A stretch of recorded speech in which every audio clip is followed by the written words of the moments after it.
before you decide to speak.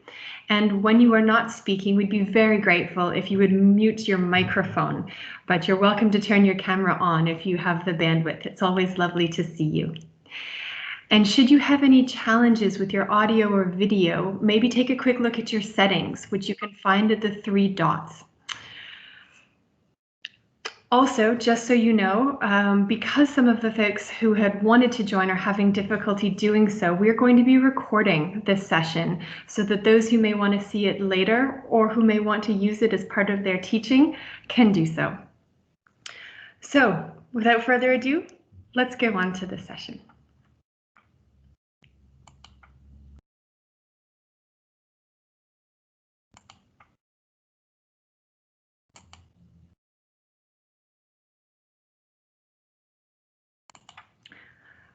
Felix, could I trouble you to go to the next slide? I seem to have not been able to do so.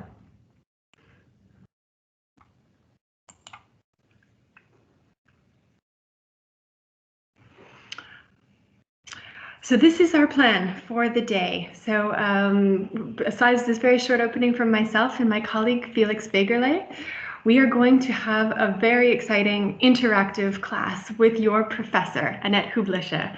We're going to ask you to all go back in time and to be a student that Annette is building on the basis of a as yet published E4J module that looks at this very topic. So we hope that it will be an interactive experience and that you will really enjoy the opportunity to learn about this incredibly important topic. And because we've got you for 90 minutes, we thought everyone might really appreciate a 5-minute health break just after the initial part of the class. And then we're going to go on. We have a panel discussion with Annette and a very special guest who has agreed to join us to give you some ideas about what this challenge is on the ground and to give you an idea of how you may be able to use this in your own teaching. So before we start, I thought it might be very helpful for Felix and I to give you a short overview about what we talk about when we talk about wildlife crime, and a little bit about the E4J initiative to give you a sense of how you might be able to use some of this work in your own. Felix, could I trouble you to switch the slide again for me?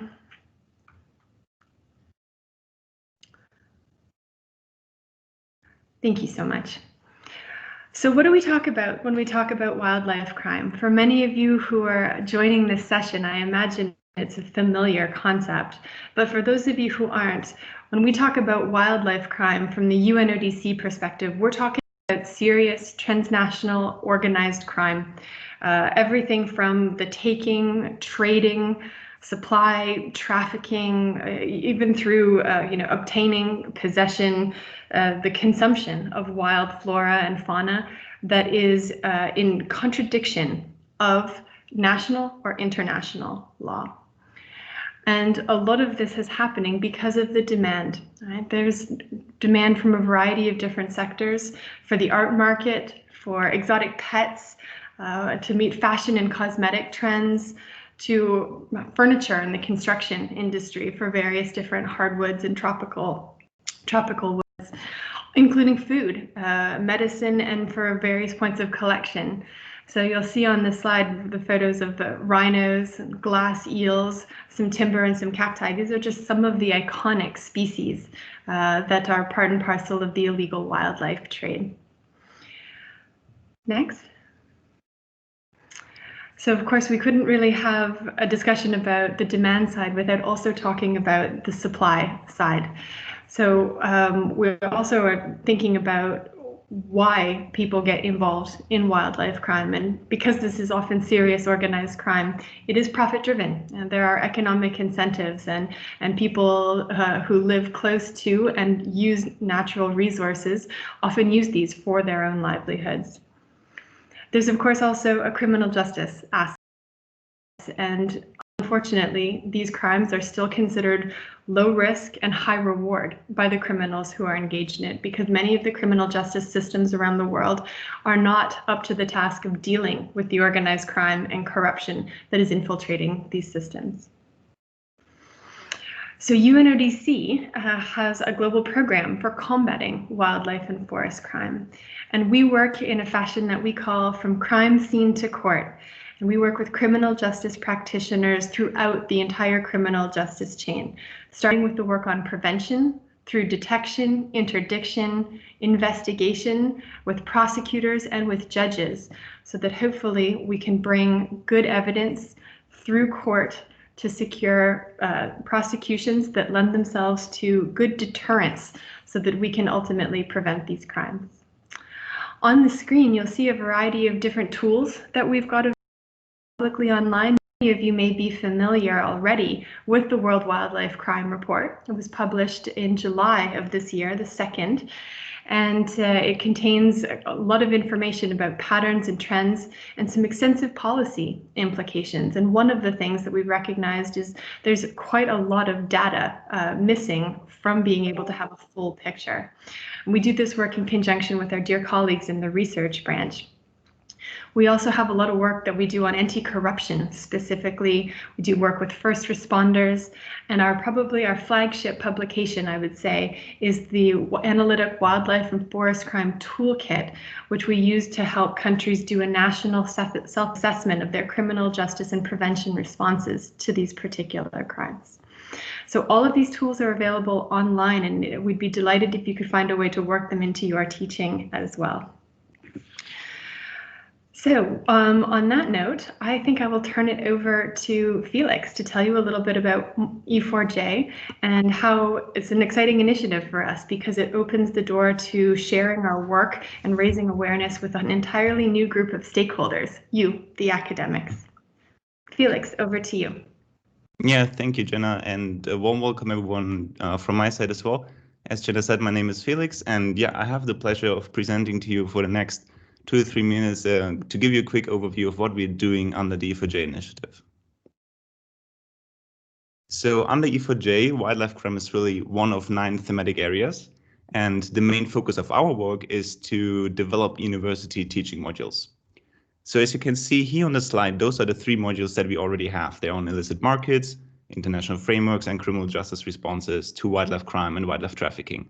And we also have a small add-on on COVID-19 and zoonotic diseases. And really, each of these modules that you can see here has way more than enough content for a 3-hour university class, and anyone can just access them online. They're available in English, in Spanish, and in Chinese. And really, the name sort of gives it away. They are modular by design, meaning that you can simply take an entire module and put it into a standalone class, or you can sort of pick and choose the content that you like and integrate it in your already existing teaching. And in addition to those 3 modules that you can see on the slide, we are also working on 2 new modules which are yet to be published. One on illegal exploitation of wild flora, and the other one on community involvement in preventing and combating wildlife crime. And this last one is the one that today's session will be based on. And actually, you're going to be the first to get a sneak preview into that yet unpublished module. And Annette, who's going to be, as Jenna said, your teacher today, is going to talk more about it later. But quickly to recap what it is that if you're using one of our modules, what it is that you can expect from them. I'm going to take the example of today's module, but this really applies to all modules that we have. So first of all, the content is really state of the art in that leading experts in the field have designed it, reviewed it, and validated it. But it's not only the substantive content itself, but it's also the recommended class structure, the student exercises, the multimedia library that comes with it that make for a great product in the end. And most importantly, in these days and times, those modules can be used in online teaching as well. So regardless of whether you give your class online or in a physical classroom setting, the content of the module will be applicable. And also the student exercises have been adapted so that they can be conducted online or face-to-face. So really, this is just a quick overview that I wanted to give you. And for those of you curious to check out the entire series, just visit unodc.org/E4J. And this is how the landing page looks like. You can see you can simply just click on each of the modules browse through the content. If you would like to download the content, then you can just set up an account for free. It's pretty straightforward. There's also a guide online on how to do this, and it allows you to create your own course, and that you can, as I said before, because they're modular by design, you can pick the different sections of the module that you would like to integrate into your final product, so to say. So I think that was quite enough already for a brief overview, but before I hand it over to your teacher, Nat, I thought it would be a fun idea to have a small, let's say a warm-up exercise. What we usually do is a sort of a myth busting. So what I'm going to do, I'm going to pull up a question on the slide here, and I'm going to put a response box into the chat, which will look something like this. And your task will be to, read the question and then select in the chat box the respective option of response that you think is the correct one. It sounds much more complicated than it actually is. Could I trouble all of you to open the chat box, which is on your top right left to the raise your hand icon?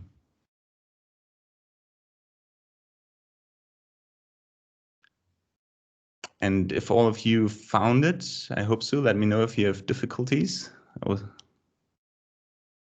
So I'm just going to start with the first question here. It starts with the statement: the pangolin is the most trafficked mammal in the world.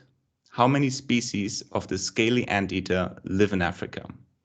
You have a moment to think, and then I'm going to provide you with a few different answer options. And don't worry, all answers are going to be collected anonymously.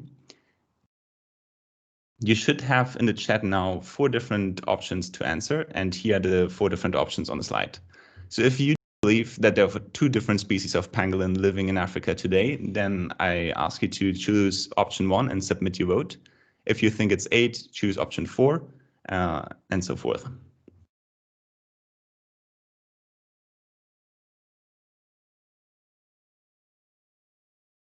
Just click on which of the options you like and submit your vote.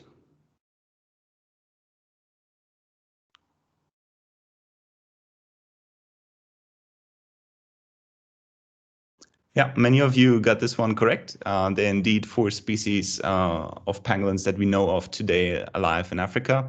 In total, there are 8, half of them in Asia, half of them in Africa. The next question is going to be really more of a statement, and that is: rhino horns and elephant ivory are scientifically proven to cure a number of ailments and diseases. It's going to be true, false type of question. I want to give you a moment to think about it while I post the next response sheet.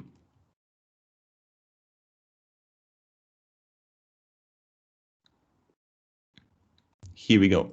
If you think that statement is true, please select option 1. If you think it's false, go for option 2.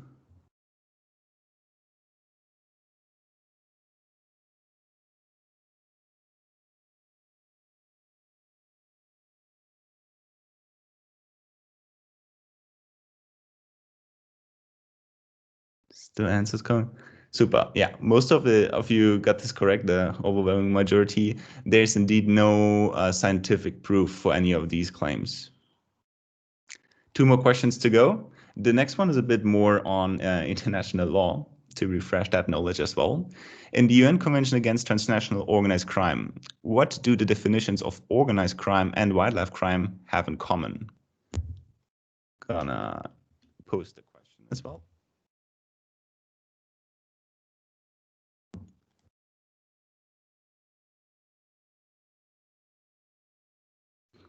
So the different answer options are: first, crime is defined as an activity against international law.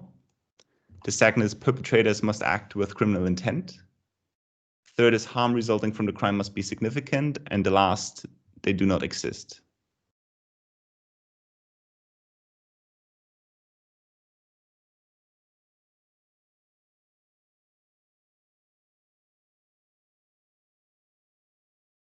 Select your option, click on submit vote.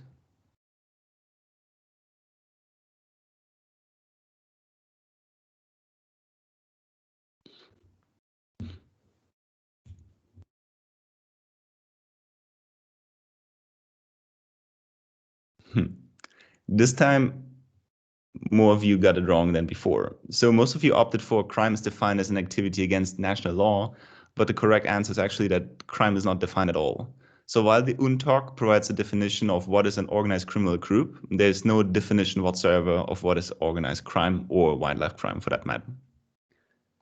And for the last question today, which is again a true-false statement, in Southern Africa, local poachers are always active members of organized criminal groups, which is one of the reasons wildlife crime is so profitable. Take a moment to think about it, and the new answer box is coming up.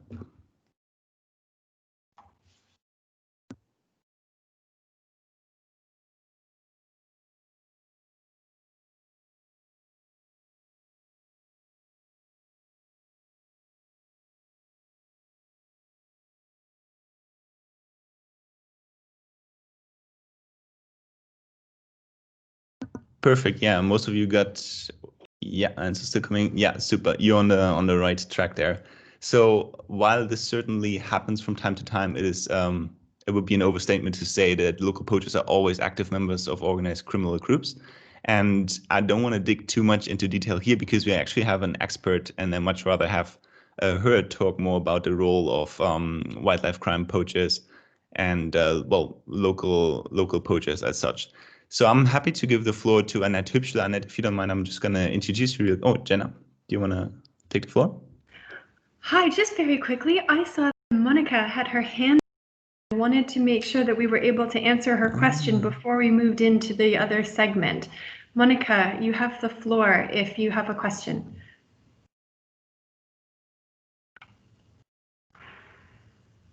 I think the hand went down again. Okay, no worries. If you do raise a hand, we will do our best to catch it as soon as we can. Thank you. Apologies. Back to you, Felix. Thanks for keeping the eyes open for that. Yeah, and yes, just Jenna said, really, this is supposed to be an interactive and fun session. So whatever question you have, don't hesitate to raise your hand. Make use of the raise your hand icon and shoot your question. So before I give it over to Annette, quickly a few background information about herself. Annette is a senior research fellow with the Global Risk Governance program at the University of Cape Town. She has a PhD from the International Max Planck Research Institute, a research school, I believe, on social and political constitution and the economy, and she has a master in criminology from the University of Cape Town. She currently researches on the governance of safety and security, focusing on the illegal wildlife trade, illicit and illicit economies, and criminal networks. She's also the author of today's module, so we're very happy to have her over, and we are so delighted to have her teach this class based on this new module. So Annette, without further ado, I would like to pass it over to you.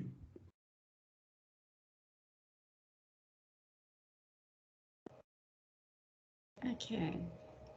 Thank you, Felix. Thanks very much for the lovely introduction. Are you going to load the presentation? Yes, I can do that. Okay, great. Otherwise, I can just do sharing of my screen.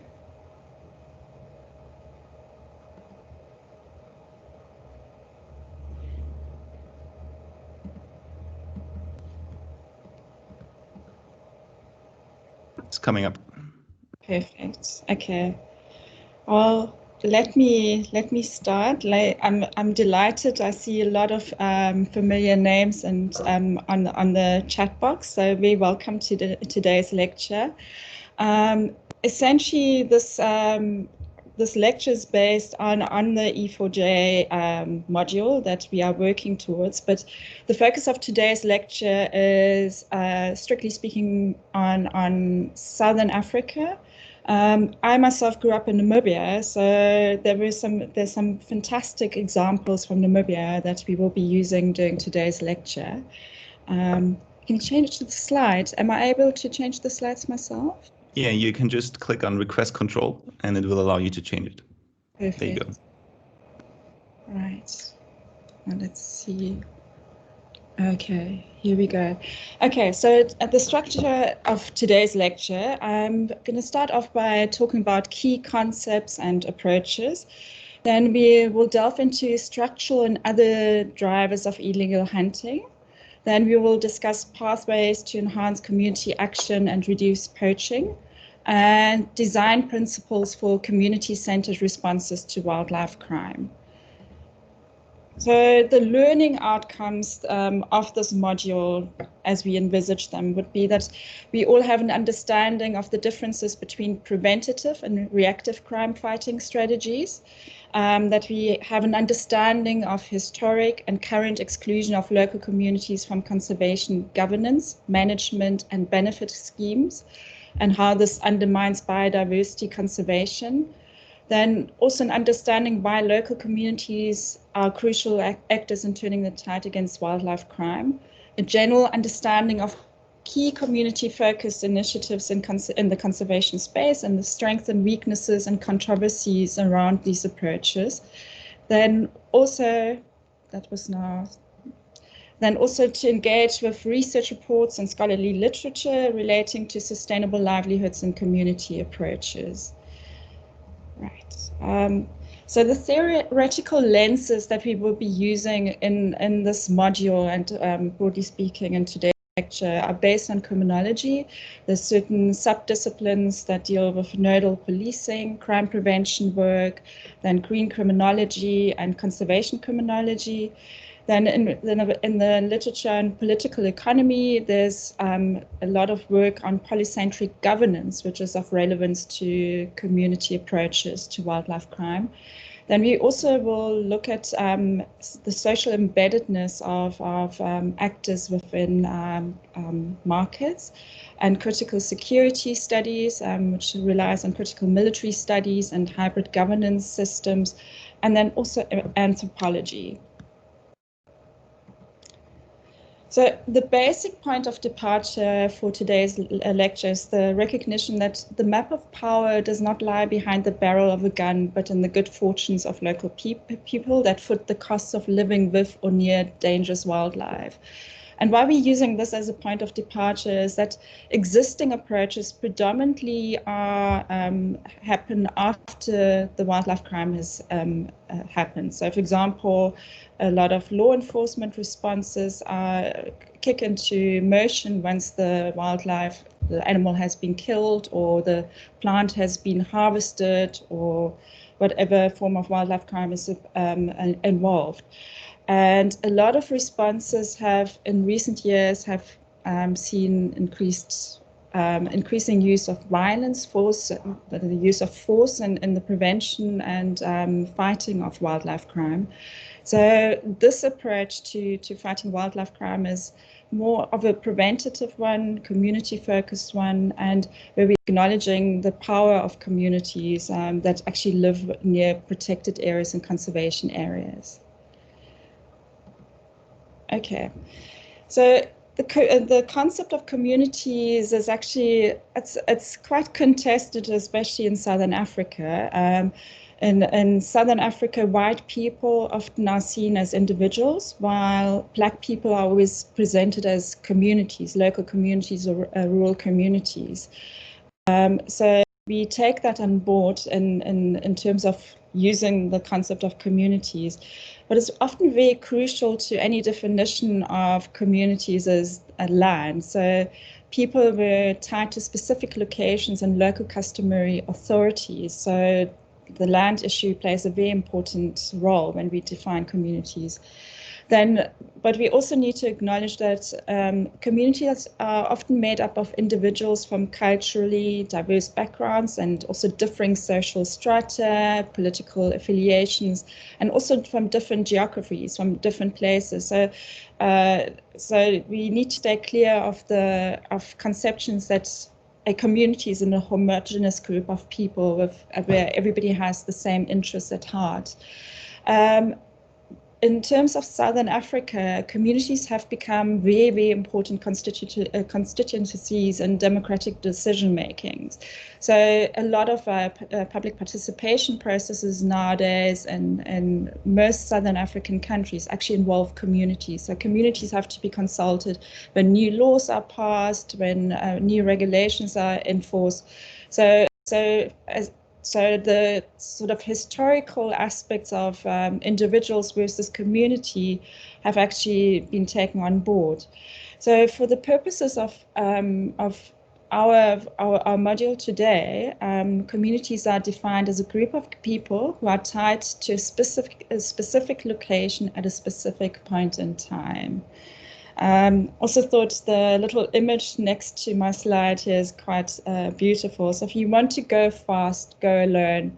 If you want to go far, go together. So this whole notion of community also ties into notions of what we call in South Africa Ubuntu. We are because you are. So there's the sense of like we operate as a community when we deal with issues. Right. So what is community-focused conservation? Just before we start off going into the thick of our module today.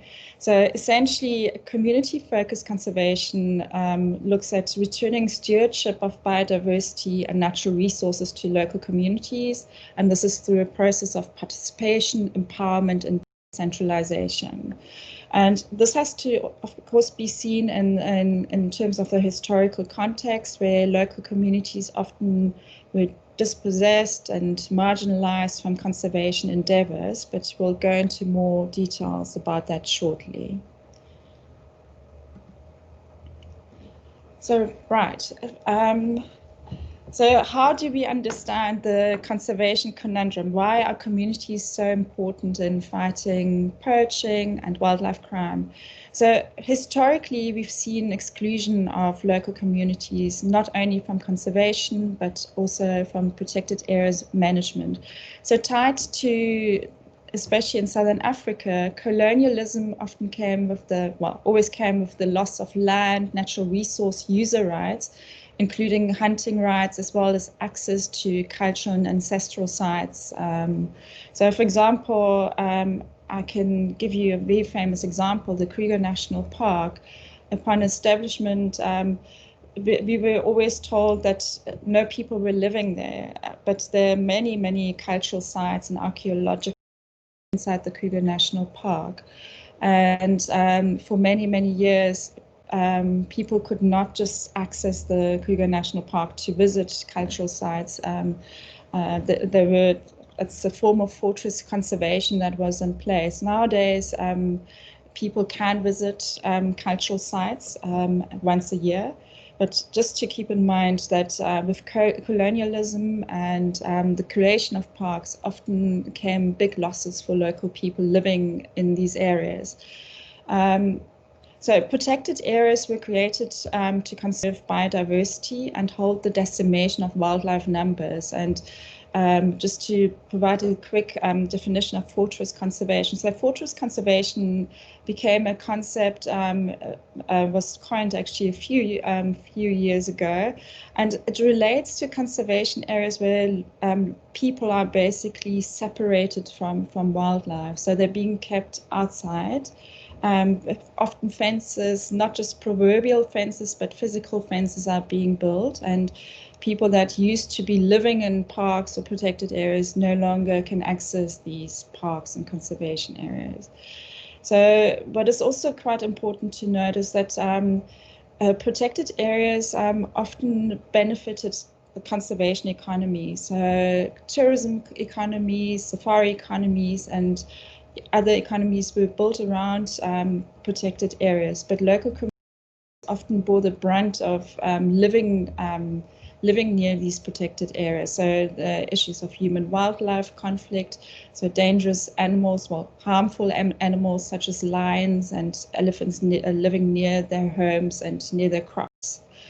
Also, historically, laws and regulations were employed to stop poaching. So some activities that were cultural rights and just a livelihood strategy became illegal from one day to the next. Meanwhile, hunting was permitted for colonial elites during these historical times. So the idea here is to sort of create an understanding that conservation came with it came at a cost to local communities.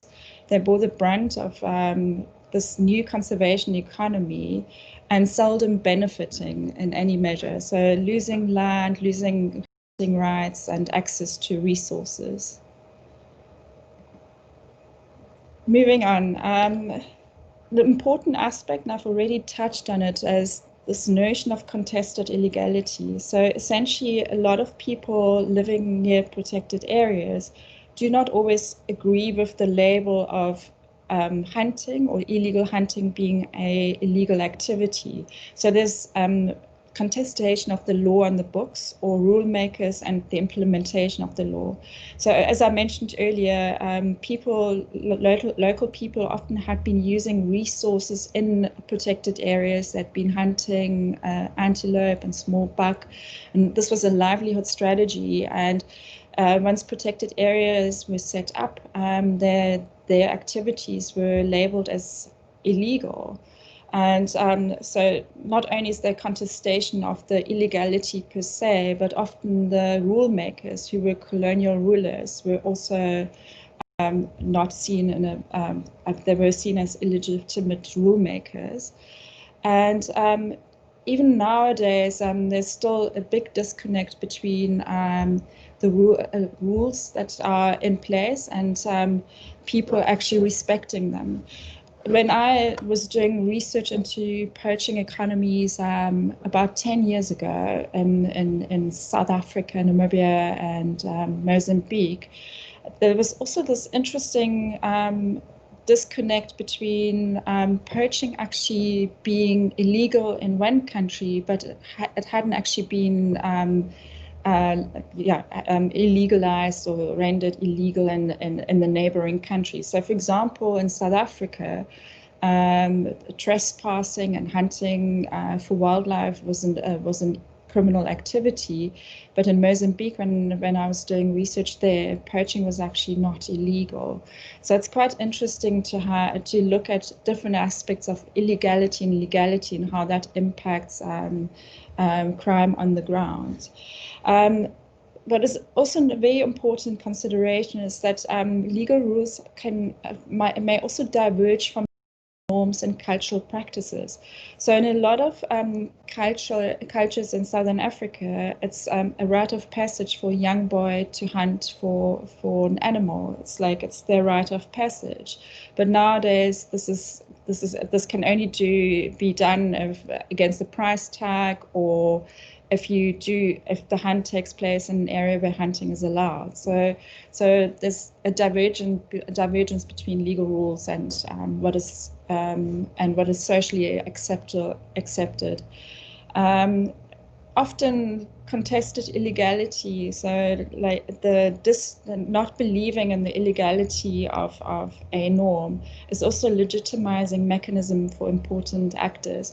So I, for example, found in my research that some rhino kingpins, so basically organizers of illegal hunts in the Mozambican borderlands, were calling themselves business entrepreneurs. They were development workers, and so essentially they employed certain mechanisms to render the illegal business more legitimate in the eyes of community members. Right. So why do people poach? And I just thought it would be interesting for everyone listening in today to get a few sort of sound bites from my research and with so-called poachers and kingpins. This was for field work undertaken in Mozambique and South Africa to understand pathways to poaching and why local people would support poaching economies. And what I found very interesting were, of course, there were often economic drivers of sorts, but if one looks at these sound bites, they give away a lot more in terms of drivers. So, for example, I found the second last sound bite or quotation very, very interesting. This was by what we call a rhino kingpin, who was organizing a lot of hunts at the time. This was in 2013, 2014. And he was saying to me, well, we're using rhino horn to free ourselves. So I was in a small rural town in Mozambique, and beyond small business incomes, there were a lot of people didn't have many opportunities. A small rural town, limited opportunities, and also sort of like most marginalized, like a lot of development aid and just public services did not extend to these rural villages and towns.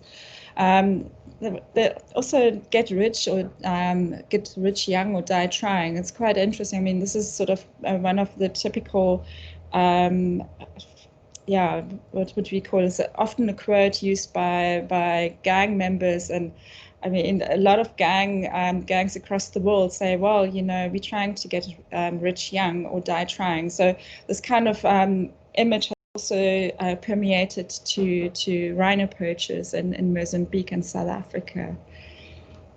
Okay, let's move on. So in looking at how wildlife crime affected local communities during my own research, was that local communities have been in the limelight as some poachers and also helpers are community members. So for example, if you spend some time in local communities living close to protected areas, there are both benefits but also major challenges to having poachers and traffickers passing through. So a lot of local people will talk about safety concerns but also there are some benefits. So for example, people will provide services such as accommodation. Sometimes they provide information on where wild animals can be found, where anti-poaching patrols are going on, those sort of things. Then there's also this notion widely portrayed in the media, but also in sort of government circles and in NGO circles that communities are criminalized, they're surviving from false economies, and there've been sort of some straplines such as we need to clean the park from the outside or protected areas. In South Africa and also other parts of Southern Africa, we've heard a lot of a strange language from the war on drugs possibly. So government officials and others have been talking of a war on poaching. There have also been allegations that poachers are funding terrorism. So it's very interesting because once you can link poaching to terrorism, there's probably a barrage of security responses that kick into place. Then also research has shown that the human rights abuses at community level. So anti-poaching personnel will, for example, engage in illegal searches of people, stop people, go into their homes and look for rhino horn or illegal wildlife products. There've also been unsanctioned roadblocks in rural areas. Roadblocks can only be undertaken by government officials, by law enforcement officials, but in some instances, private anti-poaching personnel have set up roadblocks. And so it's very interesting, these different aspects impacting local communities. And of course, there have been arrests and death of community members. Some poachers do originate in communities. So you know that there have been arrests and deaths of community members, and of course rangers often also come from communities themselves, and there have been massive impacts to rangers as well. So now moving on, basically there are many different theories that look at why people would participate in illegal wildlife economies, and what are the individual drivers of poaching. So researchers, for example, my research and the research of others in Southern Africa has shown that there are individual drivers such as emasculation, so young men that don't feel that they can provide for their families. There's stress, disempowerment and anger of young people. So in a lot of the interviews that I personally have done, people were often talking about how they feel that they've been left alone by government, and just by society at large. And participation in illegal wildlife economies was their ticket out of misery. Then hunting was often a rite of passage, and there's also been historic use, and that sort of touches on what we were talking about earlier in terms of contested illegality. So hunting was always a legitimate activity until somebody stamped it as something illegal.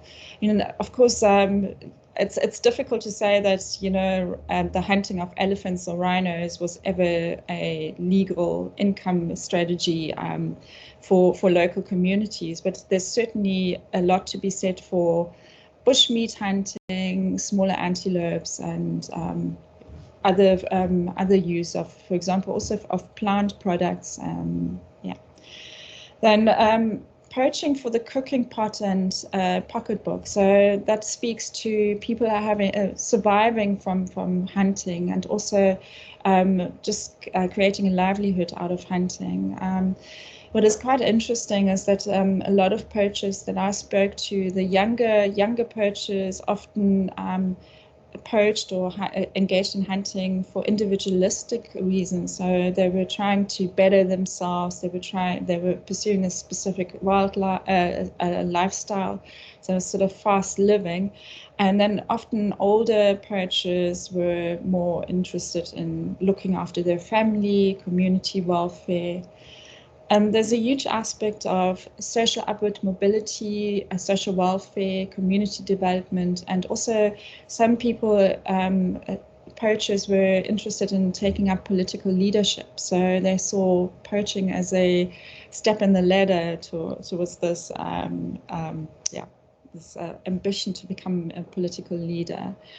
What is also quite interesting in many parts of Southern Africa is that criminals that had been engaged in different type of organized crime activities started moving into poaching economies because it was seen as a high value and low risk activity. And Felix was talking about that earlier. So for example, in South Africa, we've seen a lot of former car theft and armed robbery and cash and transit type criminals getting involved in poaching because it was just so easy at some stage. Now, in terms of community support for illegal wildlife economies, I think what is very important here to note is that communities have suffered structural violence. So it's this generational pain of dispossession. There's also widespread racism and just privileges in the broader conservation economy. So local people often haven't benefited greatly from conservation. So they will see often white, rich and wealthy tourists going into conservation areas, whereas they're still living pretty much, you know, in rural areas with very few opportunities. So often there's the sense of not wanting, not necessarily fighting against illegal poaching, and having also poachers being embedded in the broader community. There's also what I found very interesting when I was doing research in Namibia, and we will be speaking a lot more about Namibia just now, is that some community members would support illegal activities because they were unhappy with income distribution from conservation. They complained about elite capture and also entry of outsiders. So in terms of community conservancies, suddenly new people would arrive and also would want to share in the benefit schemes. Also something to keep in mind is that poachers and also rangers are usually socially embedded in communities. So essentially people are living together, so you have to come to an arrangement. But it's also very interesting which I found especially interesting in Mozambique, is that a lot of poachers and poaching organizers were actually delivering public services to communities. And we're talking here of rural hinterlands in Mozambique, where very few public services are rolled out. There are no hospitals, there are no shops. So poachers and organizers have filled a bit of a vacuum. So they're providing water to people that have no access to water. And they've also, in some instances, they're paying towards education of young kids and just helping out people. So there is sort of the incentives to participate or fight poaching are not a given when basically the benefits from poaching are bigger, which is very interesting for our purposes. Now, something very interesting during field work was also the perceptions that often wildlife was valued more highly than Black rural lives. And I think the first quotation here is probably very interesting and shows us how important it is actually to bring in communities into conservation endeavors. So I'm just going to read it to everyone. The rhino has its own doctor, its own policeman, its own helicopter, its own land, and there are rangers that protect it. We don't have these things. If the rhino goes extinct tomorrow, maybe we can finally get things. So this was this came up during a focus group in the Greater Kruger area about 3 years ago when I was conducting research there on with communities on wildlife crime, and I think it really speaks to the core of why it is so important to bring communities into the fore and engage on conservation matters. So Rowan Booker in 2019 came up with a very interesting theory of change. Basically, they're calling it the 4 pathways that strengthen community action against poaching and also reduce community support for poaching. And their argument is that ultimately, if one were to follow these pathways, there's reduced pressure on wildlife species. So essentially what they're saying is we should be increasing the costs of participating in illegal wildlife trade. We should increase incentives for wildlife stewardship and decrease the cost of living with wildlife and support livelihoods that are not related to wildlife. So let me give you a few examples from Namibia. So Namibia has some very famous examples. For starters, communities are used as crime fighters and preventers. There's the very famous Community Game Guard and Rhino Monitors program. And essentially what happens in this program is that it employs former poachers and community members as wildlife guardians. What happens there is that local knowledge and experience of the local population is used for the benefit of conservation, while it also provides a basic income to local families. There's also a rhino custodianship program, which was rolled out by the Namibian government, and essentially local communities are taking care of Black rhinos in their areas, and they're also gaining benefits from looking after these rhinos. There's also been an improved rhino monitoring capacity of community rangers. So essentially, local community members are actually looking after these Black rhinos and collecting data on movements and all sorts of important ecological information. At the same time, this is also used to rhino tracking for tourism. Unfortunately, of course, right now, not that much tourism is happening because of COVID-19, but very, very interesting that there's some really interesting rhino tracking tourism activities in Namibia, where local communities are taking people to look at rhinos, Black rhinos, in very far-flung areas, far away from everything. Then the other example that Namibia is very famous for is the community conservancies. And the idea of actually empowering local communities has a long history now, since the end of colonialism in many African countries. In Zimbabwe, for example, there's the very famous Campfire program, and the community conservancies in Namibia are often seen as one of the most impressive examples of how to empower local communities. There have been some issues, but what is really interesting is that essentially Namibia has 87 and counting community conservancies and across Namibia, and these community conservancies are self-governing democratic entities. They're run by local people. And these areas are they're basically fixed boundaries that are agreed upon with adjacent conservancies, communities, and landowners. The funding is usually derived from donations. There are also fees from joint venture tourism and conservation hunting, and payment from ecological services. Of the 87 conservancies, nearly half were regarded as financially sustainable before the outbreak of the pandemic, of the corona pandemic in 2020. It will be interesting how this is going to impact, how corona or COVID is going to impact community conservancies in the future. And I think we'll talk about it a little bit later in the second half. Let's talk a little bit about the positive impact. So since Annette, can I quickly read out a question to you from the chat? Sure. Chantal asked if there is a paper or more information on your poacher to wildlife monitor program and community monitor program that you can share. Absolutely, Chantal. I will send you a link a little bit later to a report that has a case study on this program. And also look out for the module. Once the module comes out, it should be probably early next year, we will have a case study on this program as well.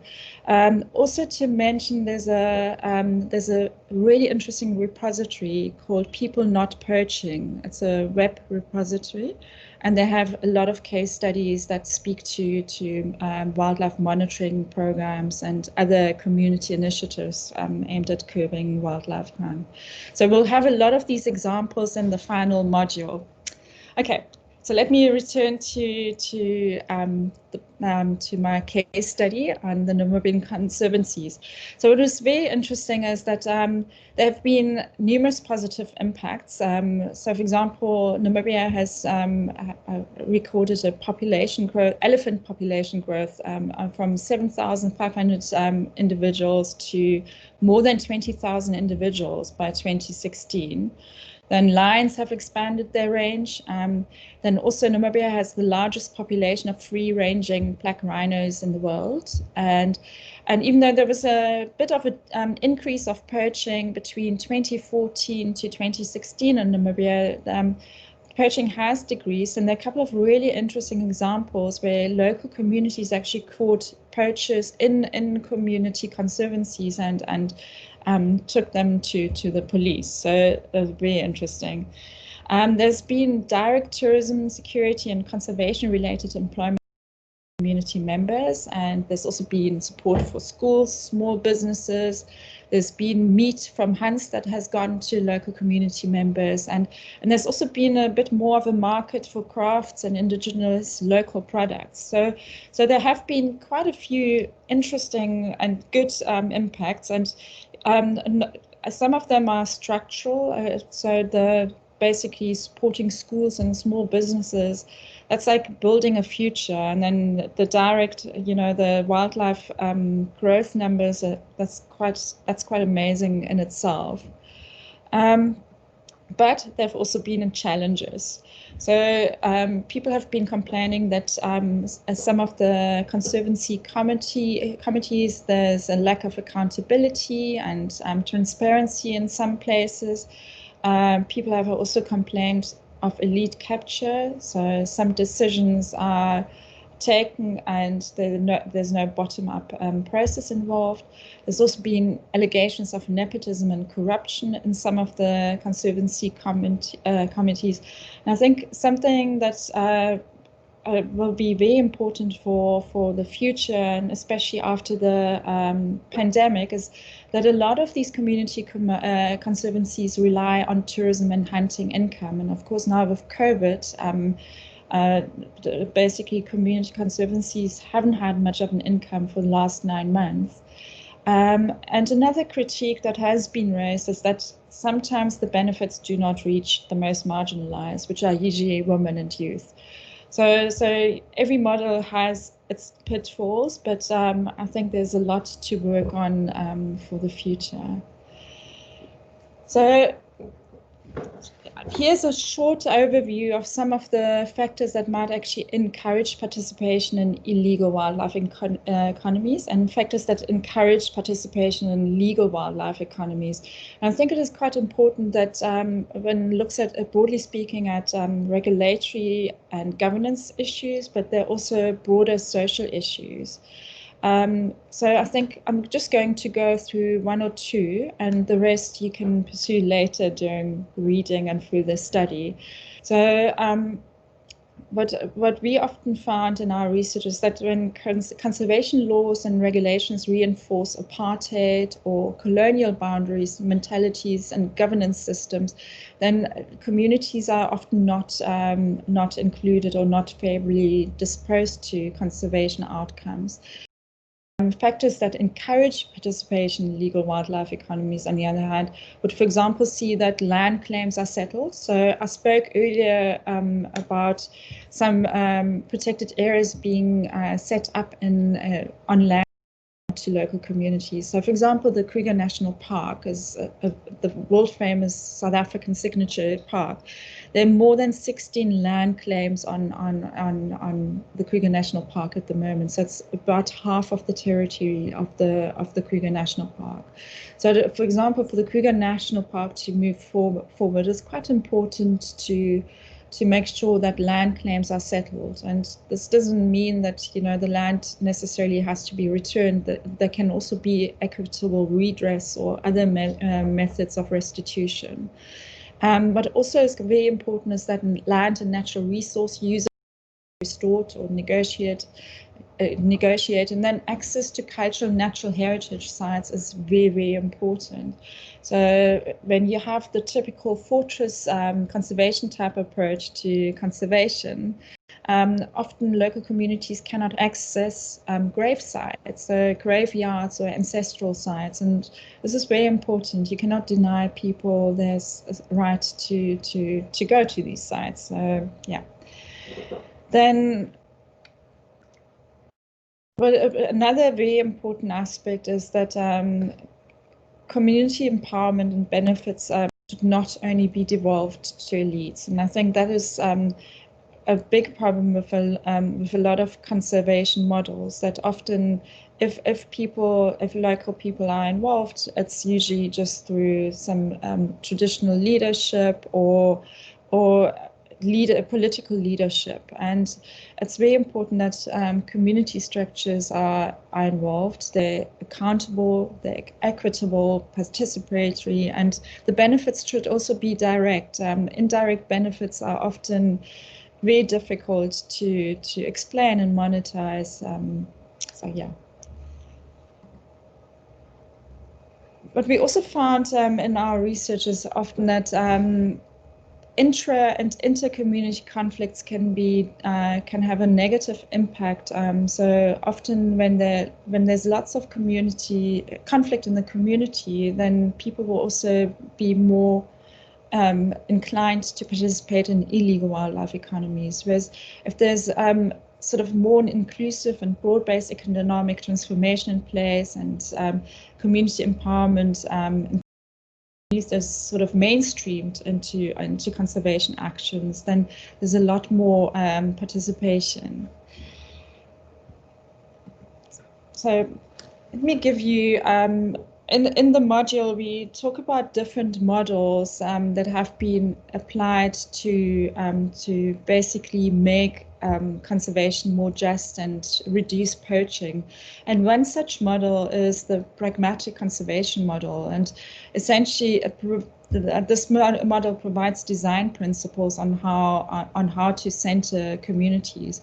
So essentially, the model starts with the contention that communities should be seen as fulcrum institutions.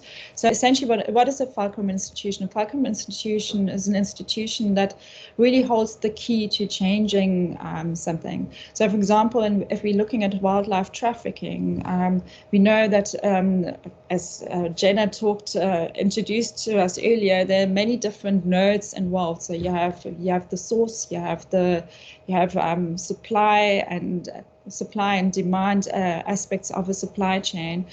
And what this model suggests is that communities actually hold the key to changing these flows and disrupting the flows. So a poached animal, well, an animal would not be poached if communities are centered and they're actually incentivized to become partners in the fight against poaching.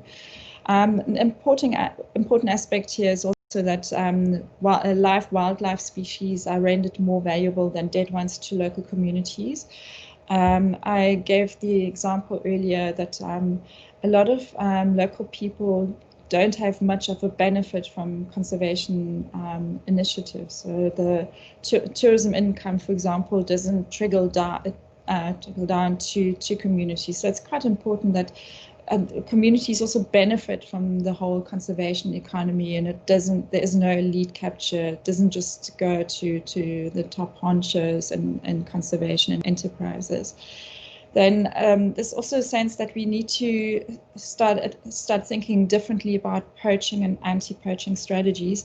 A lot of the anti-poaching strategies at the moment are in terms of war on poaching. There's the use of military strategies and military mentalities to fight poaching.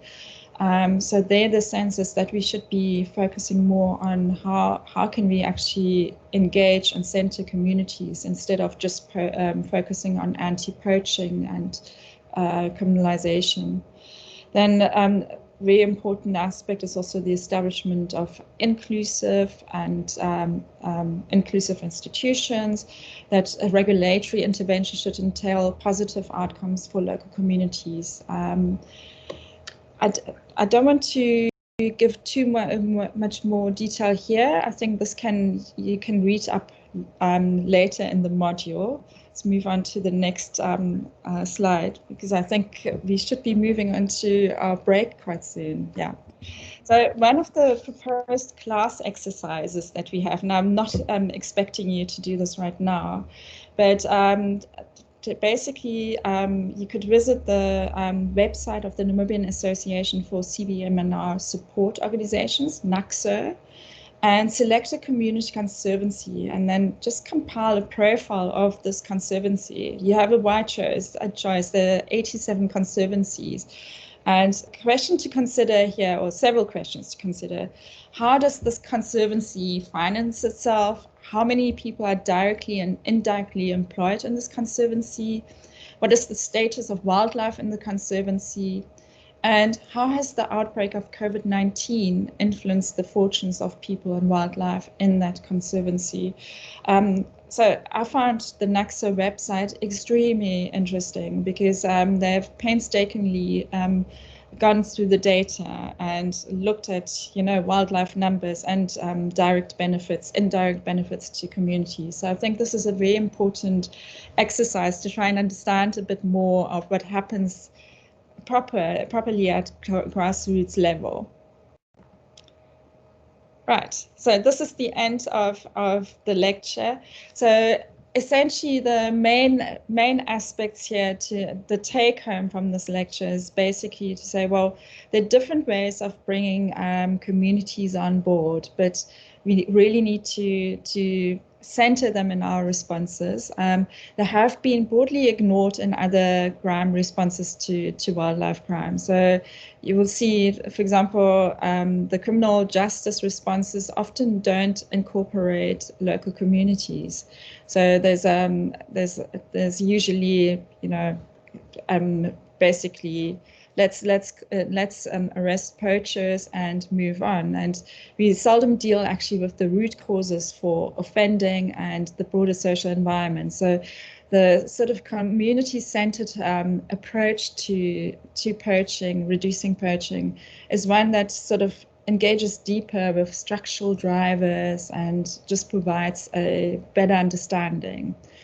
So yeah, I think this is the end of the lecture. I think Felix, I think we have a short break and we're showing a short movie. Is that right?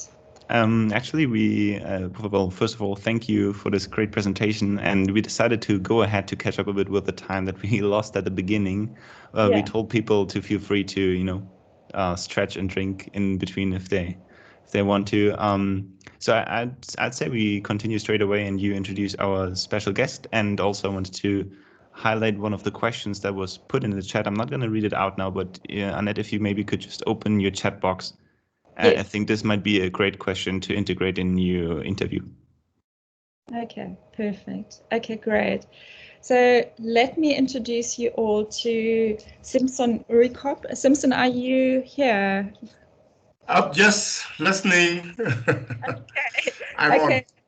Okay, fantastic. So let me first introduce Simpson. So Simpson is the CEO of Save the Rhino Trust in Namibia, and our idea behind inviting Simpson is actually to bring a community voice in. So it's all good and fine for Annette to be talking about communities, but it's so much nicer to actually get it from the horse's mouth. What is actually involved on the ground with community conservation? What happens up in northwestern parts of Namibia? So Simpson runs this amazing NGO. So Simpson, maybe can I just ask you to introduce yourself and tell us a little bit about who you are and about. Yeah, I am. I would say good afternoon. I think we already over 12 o'clock. Yeah, I am Simpson Urikop and I am the CEO of Save the Rhino Trust. Save the Rhino Trust is a NGO that's having a memorandum of understanding with the government to do rhino conservation in the Northwest. Now, the Northwest is the only area in the whole world, I would say, where we found free roaming black rhinos, Diceros bicornis, within communities on communal land. The rest of them are in parks and zoos and everywhere. So this is the only place. So it's so unique. And just think about people sitting there, seeing a rhino walk past his house. It happened every now and then, not always. Rhinos know their borders, but it really happened. I've been working with Save the Rhino Trust now for 29 years, and I actually did my master's degree on people's attitude towards the reintroduction of rhino in the historical ranch. So as we say, pre-independence, rhinos were moved out from colonial land on large scale by the South African government, some taken to South Africa, some put in parks and all over there. And with this new era, we actually were thinking of how will communities benefit from rhinos that used to be there. And I was lucky enough to do my master's degree in the UK at the University of Kent at Canterbury under the monitoringship of Professor Nigel Leader Williams. So I was lucky enough to come back and do my survey and research in Namibia on 3 different communities or conservancies, which was Kwadiwas, Umatendeka, and Huap. And I mean, I was actually looking at people's attitude towards the reintroduction of rhino in the historical ranch. Not much the younger people, the older people really knows that rhinos were there. And when I talked to them, I could see that they really want them to come back for the new generation, for benefit through tourism, and also the pride they had. Funny enough, I went into some of the conservancies up north where people were Like when I stop there, I would go out, introduce myself and start talking about rhinos, and the Himba people, some of them will say, "Oh, don't talk about rhinos here. We don't talk about those things. It's against our culture, so we don't talk about those." So I would just walk away. I would say thank you then, and I would walk away. But I mean, it was so nice. I learned a lot, and on the end of the day, I realized that people wanted rhinos. So I put my proposal into the government because I was sent via the government to do the work, and good enough, we could put rhinos back into the historical ranch, and they did very well. The one population actually ran from 3 rhinos to 17, 18 rhinos, and then we had bad poaching, and the numbers came down. We stopped poaching, and the numbers are busy going up again. And the benefits that the people are getting from those rhinos are more than the benefits that the poachers are getting from dead rhinos. That's absolutely. And the good thing about communities are they are, I mean, how would you want to conserve your wildlife if the communities are against you? They are the ones that sitting with the wildlife next to them. You are in an office in Windhoek or somewhere else. If a kudu comes in there, and if the communities are against that kudu, they will kill it and eat it up, and nobody will know. But now, as you correctly said in your studies, the people have been empowered. They are the owners of the wildlife. They own the wildlife. There is no need for them to go and steal that wildlife, and they benefit from them. That's amazing. That's amazing. Simson, can I ask you a little bit? You were touching on it earlier. You were saying that, you know, the older generation kind of had that connection still to the rhinos, and they remembered the rhinos from way back when, before they were moved out.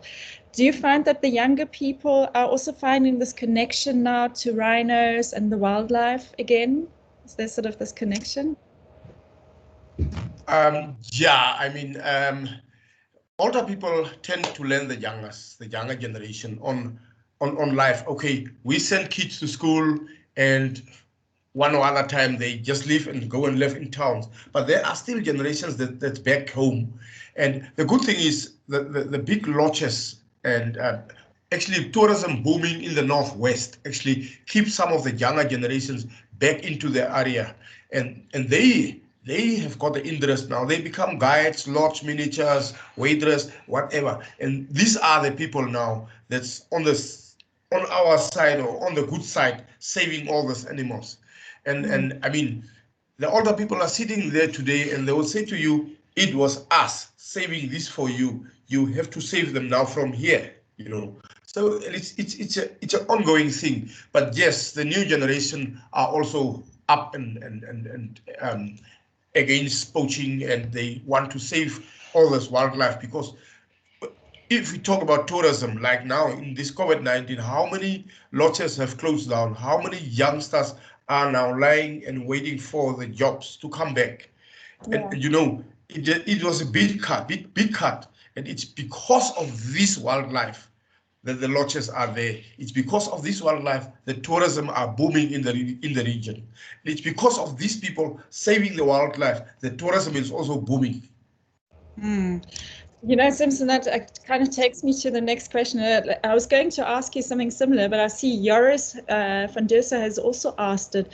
How is COVID-19 impacting the fortunes of wildlife and local people?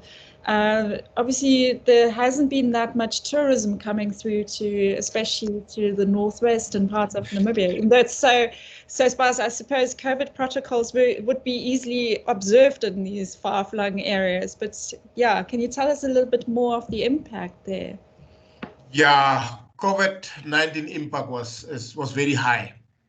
In the first place, we have had stop poaching for 3 years. Yeah. After that critical poaching in Namibia. 2017, we stopped poaching. 2020, April, COVID-19 comes in, all the lodges closed down, no more game drives, less boots on the ground because of game drives, and we had the first poaching. We lost. And then we said, oh, COVID-19 has come with bad news. and we pull up our socks and we stopped it. But then we had a second poaching in another area. But good enough, working with the communities knowing what they're doing, we caught the first poachers, and we now on the heels of the second poachers. And the communities are not sleeping. They're working hard. They're working hard, and they know who to tell what and who to show what. So that's it. The impact of COVID-19 is really big because I would say 7-8 lodges in the rhino area, which was doing rhino trekking tourism, have closed down. Lucky enough for those lodges, they have decided that they will pay their staff 50%, although not doing anything. But that has caused problems also to conservation, because we also rely on these lodges for taking over and looking after some areas. We also patrolling the areas, but they are mostly there because they're going out every day. They're doing rhino trekking tourism, not in the same area, but they have zones and they change. But now that they have closed down, the patrolling there is less. There is less boots on the ground, and the poachers didn't know that. Okay. Yeah. So, Simpson, with your permission, I'd love to give the floor to our class today and see if they maybe have a few questions. So, if you want to ask Simpson, who's an absolute expert on communities and he comes from the communities too, please either raise your hand or you can also type up a message in the chat, but it would be nice to have this interactive aspect to our class. So, anybody? Can't see any hands. Simpson, while we're waiting for people to kick into gear, may I ask you, can you talk about a little bit like what are the big successes and failures? I mean, you touched on some of them already, but is there? Can you sort of like give us an idea? What are the big successes and what are the big failures? And do you have any suggestions of what could be done better? Yeah, conservation-wise, as everybody would know by now, that Namibia actually is very well. I think we stand second on the world list in conservation. And I think, especially in Namibia, it's because of the Namibian government, even slightly before independence, slightly before independence, there used to be some people, even white people, that was running the show, that was thinking a bit positive towards black people taking over wildlife. And when, with independence, those guys actually jumped up freely and they said, come on guys, now is a change to give the ownership to the communities. And that's where the conservancies started. I mean, I was one of the translators when we were doing this big survey with the communities, driving from house to house and get people together and ask them how they feel about living with wildlife. You know, some people will just say, you just write a paper and let me sign and say the wildlife is yours. That's all, because I have been living with wildlife for so many years. I was born and there were wildlife here. It grows in front of me.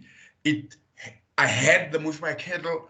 So it's only the government that stopped me from benefiting from them and actually owning them.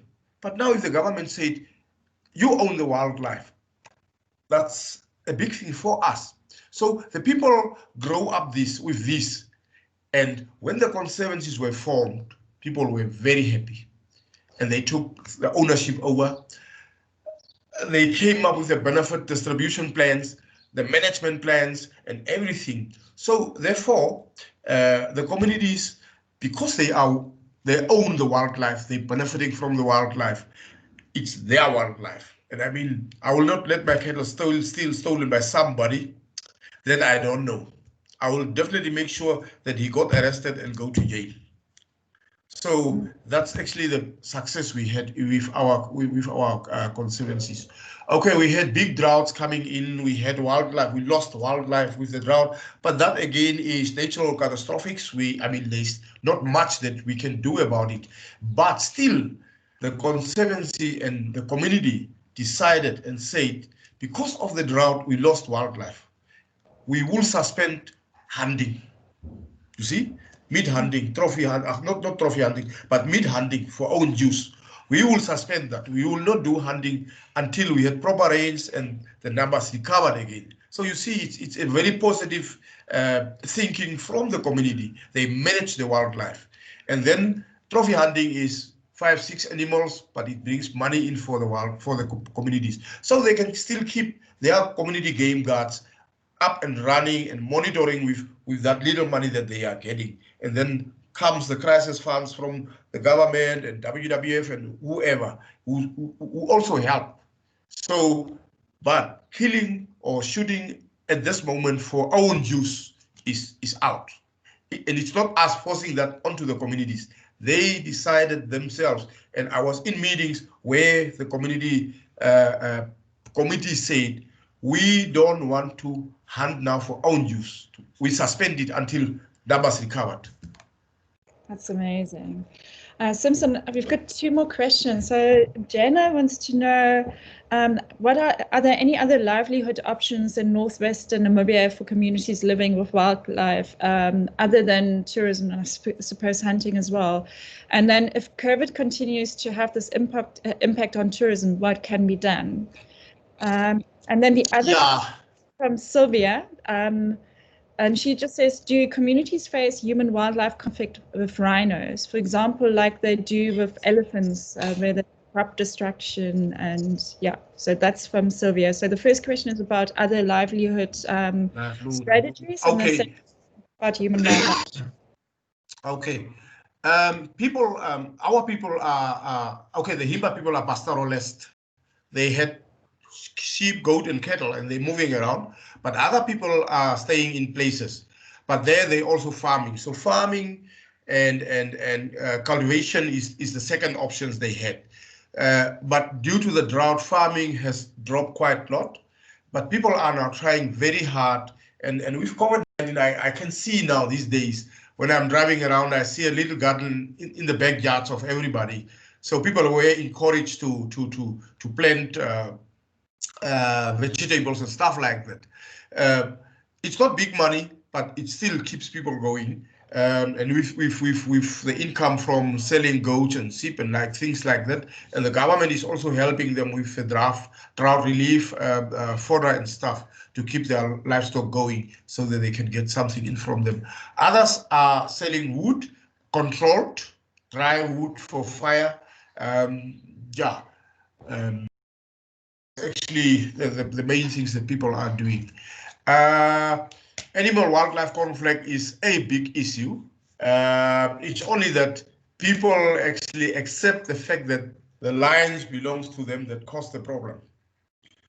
And therefore, there are other ways and means to try and help people to not lose wildlife animals against wildlife, like building crawls for the cattle, fence them nicely up, put nets around it so that the lions and stuff can see what's in there, and put lights up and early detection instruments on the crawls. And there are so many people that's helping, and there are so many things that are being done to solve this animal wildlife problem. It's an ongoing problem. I mean, lions will catch livestock in the field because the herder will run away. He doesn't have any resistance against the lion. But all these things are actually, we try to help the people, although people also these days, it's not like in the old days, if a goat was killed, then normally the people will come in a group trying to fight you. Come, give us our goat. But these days, they said, okay, a goat has been killed, take a picture, here is the goat, give it to the conservancy, and the conservancy will reimburse them, compensate them for what they have lost to keep things smooth and going. Yeah. Simpson, and also in the old days, if an elephant killed somebody, I think the government will give him 5,000 for the funeral and things like that. All these laws have changed now. We have negotiated, and all these laws have changed. And the government, I think these days, pay 100,000 Namibian dollars out, which the family can bury this person and then have something for the kids that has been left behind.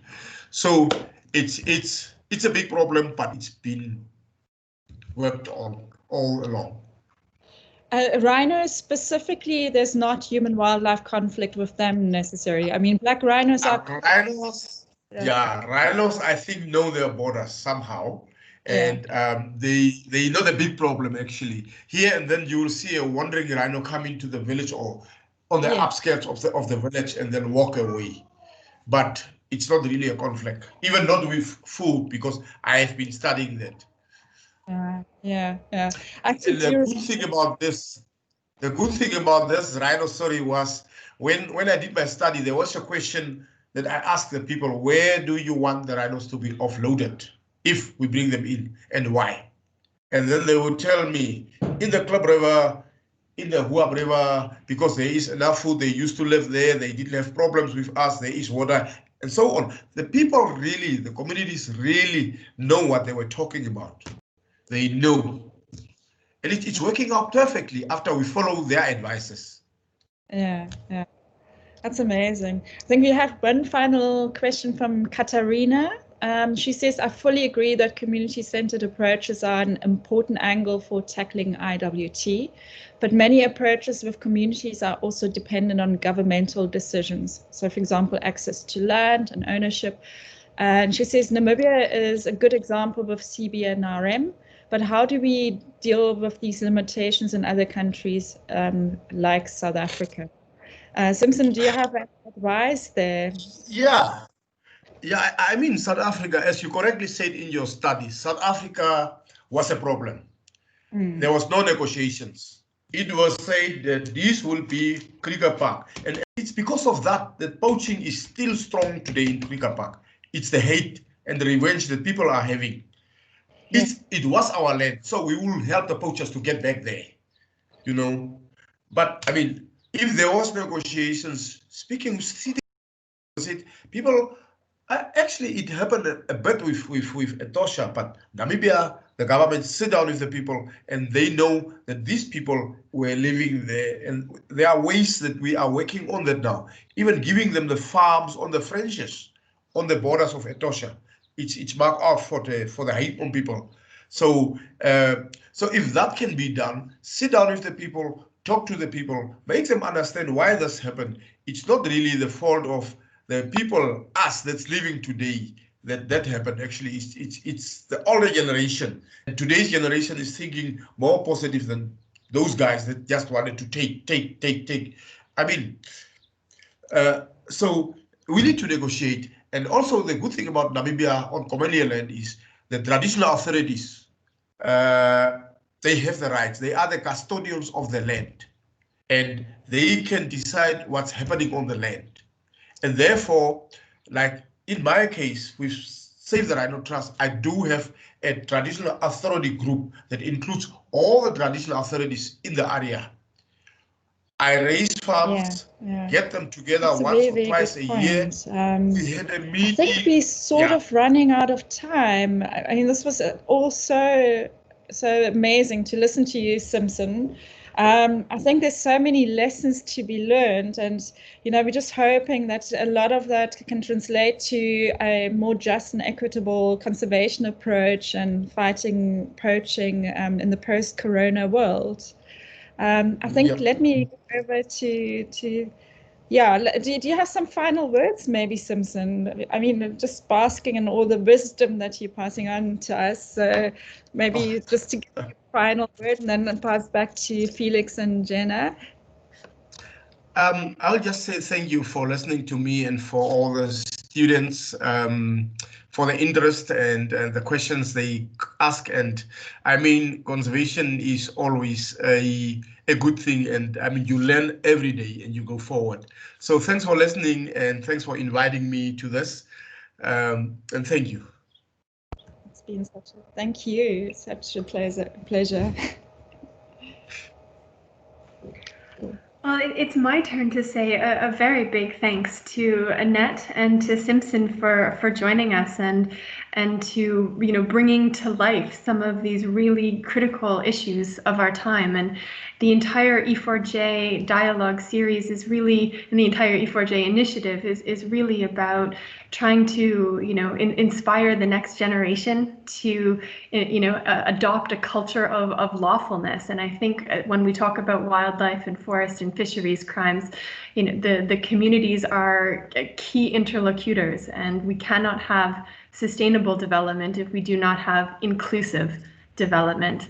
And I'd just like to say thank you very much for really sharing, a new way of thinking about, to bring to light some of the challenges and the positive impacts, as well as some of the challenges that we faced in trying to do so appropriately. And I think it was a really fantastic opportunity to showcase, what's coming with this E4J module that we hope will be published early in the new year. To talk about models like, pragmatic conservation, and to talk about issues around contested illegality, and to really, shed some more light on the complexity involved in this issue, and the different factors to consider, and the different lenses we need to look through as we start to try to make this a much more inclusive role for the broader communities. Simpson, thank you so much for joining us, and I hope a lot of the academics who are listening to this will have been inspired to invite community members from your own countries to talk with your students. It's a fantastic way to sort of bring a practical perspective and something that's really happening in real time. So very, very grateful, Simpson, for your insight and your thoughts. So I'd like to say thank you very much to all of you for joining us, and if you have any questions, we'd be happy to share with you the recording, and we hope that you will all be looking forward to the E4J module when it comes out. Annette, again, thank you ever so much for your great work. Simpson, thank you so much for joining us, and we wish you all a very safe and healthy end of your 2020. Take care. Thank you. Bye, everyone. Bye.